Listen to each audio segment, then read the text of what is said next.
Coming up on 6:49, time for the morning rush. A settlement has been reached over the death of a teenage girl in a school shooting. Now, the Aztec Municipal School District will now pay nearly $2 million to the family of Casey Marquez. Marquez was one of two students killed during a 2017 shooting. After her death, her parents found inappropriate messages from her teacher, James Coulter. He is now a registered sex offender. A Las Cruces police officer is on administrative leave after being charged with murder. In October, Officer Felipe Hernandez found Teresa Gomez and her companion in a car at a housing complex. After a heated exchange, Gomez got back in and then took off, and the officer opened fire on Gomez, who later died from her injuries. Hernandez is facing a charge of second-degree murder with a firearm enhancement. We're now getting a look at new video of a police shooting in the middle of a crowded parking lot on Central. On December 30th, police pulled over 29-year-old Santiago Perez. They say that he got out of his car and opened fire, hitting an officer in his hands. When Perez ran, another officer shot him in the arm and leg. He is expected to survive. Now, the wounded officer lost part of his finger in that shooting. Erica. And here's a look at our school day forecast. It is feeling like 21 with the wind chill this morning. Bundle up. 41 this afternoon, but we'll see light winds.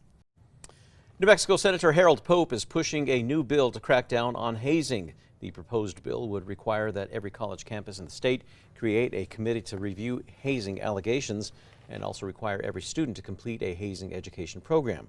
Well, this comes after 3 former NMSU men's basketball players were charged for hazing some of their teammates. The state is now offering free blood testing to people living near the site of contamination of a local Air Force base. This comes after the groundwater at Cannon Air Force Base was found to be contaminated with the chemical PFAS. While anyone with an elevated level of the chemical will receive information on what to do about it. Bernalillo County Commissioners signed off on plans now for an outdoor education site aimed at highlighting the importance of acequias in New Mexico. It's going to be at the head of the Acequia Madre, which is along Central just west of the Rio Grande. That project is expected to cost around $900,000. Erica. And here's a look at our threat index. It is low to moderate today, as we do have frigid temperatures this morning, and it will be a chilly afternoon. Well, the Bug Christmas light display will soon be making its way back to Albuquerque. The lights first went up back in 1971 at the family home in the Northeast Heights. The current caretakers at the museum in Belen said that they could no longer maintain the attraction. The Bug family plans to put up that new display in November. A New Mexico fire department that covers one of the largest areas in the state is feeling the strain of a lack of volunteers. The San Juan Fire Department says that they currently have 20 paid staff members and 170 volunteers to cover 24 stations in more than 5,000 square miles. Now, before COVID, they had close to 300 volunteers. They're now hoping to get back to that level of staffing. Erica. All right, to check on traffic, the maps are clear. No accidents or slowdowns. Trackers heading south on I-25 near the Big I, and everything's moving up speed. Over a foot of snow that covered eastern Nebraska did not deter these little pugs from enjoying their daily walk this week. Footage filmed by Marcus Todd Pittman shows snowy conditions on Tuesday morning outside of his home in downtown Columbus. Pittman had already dug out a pathway in the snow for the pugs. A winter storm warning was in effect for the area until Tuesday afternoon. That was according to the National Weather Service. Time now for the 5 facts. At number 5, a beloved local light display will be returning its original location this coming Christmas. The Bug family first put up their festive display back in 1971 at their home in the Northeast Heights. But the attraction proved too popular, with neighbors complaining about the crowds. Since then, they had to move it to several different locations, and for the past 9 years, it's been in a Belen museum. The museum staff recently informed the Bug family that they can no longer maintain it, so the family says that they'll set it up in November at their Northeast Albuquerque home. At number 4, the Bernalillo County DA says that his office is working to make it harder for juveniles who commit crimes with guns to get plea deals in those cases. DA Sam Bregman says that prosecutors will follow a new policy as for the juvenile gun cases, and now before prosecutors can discuss a plea deal, the juvenile must tell them where they got the gun.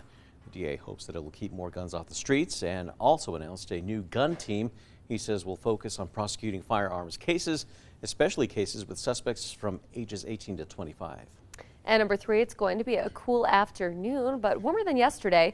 We'll see temperatures in the 30s and 40s in northern New Mexico, a little improvement there, and pretty mild across the south with 50s and 60s.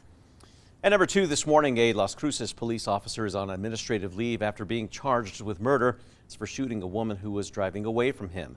Back in October, Officer Felipe Hernandez found Teresa Gomez and her companion in a car at a housing complex. Hernandez recognized the man as someone who's been ordered to stay off the property. After a heated exchange, Gomez got back in the driver's seat and then took off, and the officer opened fire, killing Gomez. Hernandez is facing a charge of second-degree murder. That's with a firearm enhancement. And at number 1, a settlement has been reached over the death of a teenage girl in a school shooting. The Aztec Municipal School District now owes nearly $2 million after settling a lawsuit with the family of KRQE Marquez. In December of 2017, Marquez was one of 2 students killed. It was during a shooting at Aztec High School. After her death, the family's attorney says that they found inappropriate text messages from Casey's teacher, James Coulter, on her phone. In 2019, Coulter pleaded guilty to criminal sexual contact of a minor in a different case and was released from prison in 2020.